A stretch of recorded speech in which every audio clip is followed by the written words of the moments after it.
ನಮಸ್ಕಾರ ನನ್ನ ಪ್ರಿಯ ಯೂಟ್ಯೂಬ್ ಕುಟುಂಬದವರೇ. ಬೇಸಿಗೆ ಅಂದರೆ ಏನು ನೆನಪಾಗುತ್ತೆ?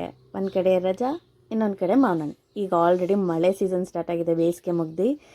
ಮತ್ತೊಂದು ಕಡೆ ತೂಕ ಹೆಚ್ಚಾಗ್ತದೇನೋ ಅನ್ನೋ ಭಯ. ಹೌದಾ? I am not think so. ಆದರೆ ಇವತ್ತು ನಾನು ಮಾಡ್ತಿರೋ ರೆಸಿಪಿ ನೋಡಿ, ಡಯಟ್ ಮಾಡೋರು ಕೂಡ ನಾಳೆಯಿಂದ ಡಯಟ್ ಮಾಡ್ತೀನಪ್ಪ ಇವತ್ತು ಬೇಡ ಅಂತ ಅನ್ಕೋತೀರ. ಯಾಕಂದರೆ ಇವತ್ತು ನಾವು ಮಾಡ್ತಿರೋದು ಮಾವಿನ ಹಣ್ಣಿನ ಹಲ್ವಾ. ಉರ್ರೇ! ಮಾವಿನ ಹಣ್ಣು ಅಂದರೆ ಹಣ್ಣುಗಳ ರಾಜ. ಆದರೆ ಅದನ್ನು ಹಲ್ವಾ ಮಾಡಿದರೆ ರಾಜ ನೇರವಾಗಿ ಚಕ್ರವರ್ತಿ ಆಗಿಬಿಡ್ತಾನೆ, ಹೌದಲ್ವಾ? ಸೊ ಇದ್ರ ಬಗ್ಗೆ ಒಂದು ಸ್ವಲ್ಪ ಮಾಹಿತಿನೂ ಇರಲಿ ನಿಮಗೆ.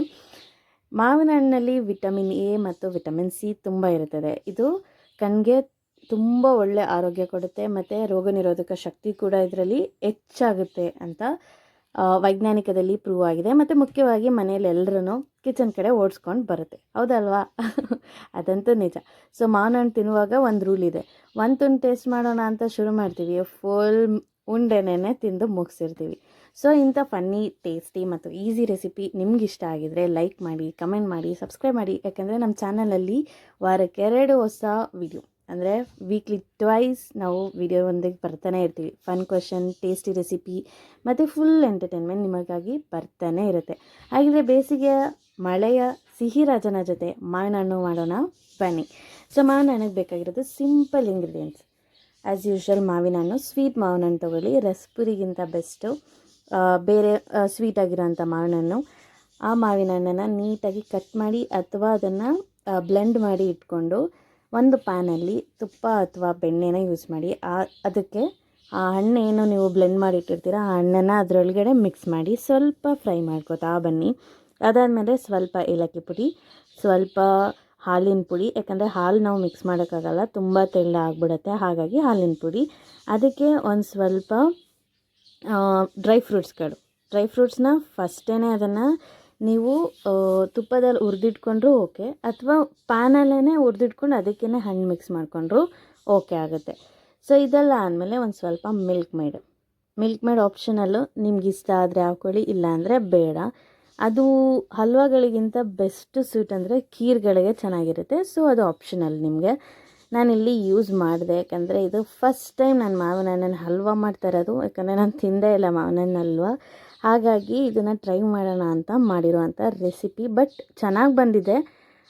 ಇನ್ನೊಂದು ಆಪ್ಷನ್ ಏನಂದರೆ, ನನಗನ್ಸಿದ್ದು ಹಣ್ಣುಗಳನ್ನ ಹಣ್ಣಿನ ಥರನೇ ತಿಂದ್ರೇ ತುಂಬ ಚೆನ್ನಾಗಿರುತ್ತೆ. ಬೇರೆ ರೆಸಿಪಿಗಳಿಗಿಂತ ಹಣ್ಣುಗಳ ಥರನೇ ತಿಂದರೆ ಚೆನ್ನಾಗಿ ಅನಿಸುತ್ತೆ. ಸೊ ಇದು ಒಂದು ಒಳ್ಳೆ ಟ್ರೈ ಮಾಡ್ಬೋದು.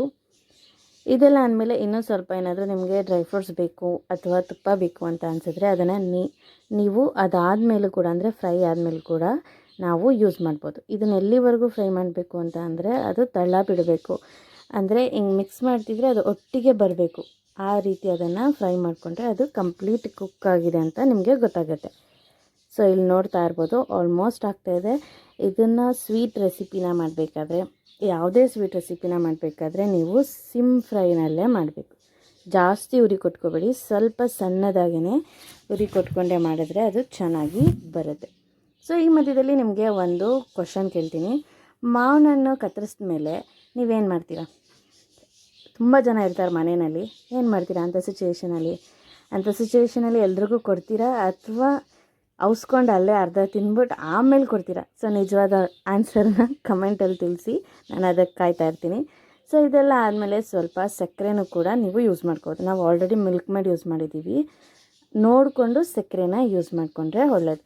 ಸಕ್ಕರೆಯಿಂದ ಬೆನಿಫಿಟ್ ನೋಡೋಣ. ಸಕ್ಕರೆಯಿಂದ ಪ್ರೋಸು ಕಾನ್ಸ್ ಎರಡೂ ಇರುತ್ತೆ. ಆದರೆ ಬೆನಿಫಿಟಲ್ಲಿ ಇದು ಶೈನ್ ಆಗುತ್ತೆ ಮತ್ತು ಸ್ವೀಟು ಒಳ್ಳೆ ಚೆನ್ನಾಗಿ ಸಿಗುತ್ತೆ. ಅಪರೂಪಕ್ಕೆ ಸ್ವೀಟ್ ತಿನ್ನೋದ್ರಿಂದ ಏನು ವೆಯ್ಟ್ ಏನು ಗೇನ್ ಆಗೋಲ್ಲ. ಸೊ ಯು ಕ್ಯಾನ್ ಟ್ರೈ ಅಂತ ಹೇಳ್ತಾ, ಸೊ ಇದು ಆಲ್ರೆಡಿ ರೆಸಿಪಿ ರೆಡಿಯಾಗಿದೆ. ಇದು ಕಂಪ್ಲೀಟಾಗಿ ತಣ್ಣಗಾದ್ಮೇಲೆ ಟೇಸ್ಟ್ ಮಾಡಿ. ಬಿಸಿನಲ್ಲಿ ಟೇಸ್ಟ್ ಮಾಡೋದಕ್ಕಿಂತ ಬೆಸ್ಟು ತಣ್ಣಗಾದ್ಮೇಲೆ ಟೇಸ್ಟ್ ಮಾಡಿದರೆ ನಮ್ಮ ಮಾವಿನ ಹಣ್ಣಿನ recipe ready to eat, serve. ನೋಡಿ ರೆಡಿ ಆಗಿದೆ. ಎಷ್ಟು ಚೆನ್ನಾಗಿ ಕಾಣಿಸ್ತಾ ಇದೆ ಅಂದರೆ ಬಾಯಲ್ಲಿ ನೀರು ಬರ್ತಾಯಿದೆ. ಆದರೆ ನಿಮಗೂ ಬರ್ತಾಯಿದೆ ಅಂತ ಗೊತ್ತಾ, ಅದಕ್ಕಾಗಿ ನೀವೇನು ಮಾಡಬೇಕು, ಮನೆಯಲ್ಲಿ ಟ್ರೈ ಮಾಡಬೇಕು. ಆಗಲೇ ಅದು ರೆಸಿಪಿ ಏನು ಅಂತ ಗೊತ್ತಾಯಿತು. ಹೋಪ್ ನಿಮ್ಗೆ ಈ ವಿಡಿಯೋ ಇಷ್ಟ ಆಗಿದೆ ಅಂತ ನಾನು ಭಾವಿಸ್ತೀನಿ. ಮತ್ತೆ ಒಂದು ಹೊಸ ರೆಸಿಪಿಯೊಂದಿಗೆ ಮತ್ತೆ ಸಿಗ್ತಾ ಇರ್ತೀನಿ. Until then stay tuned and stay safe. Take care. Bye bye.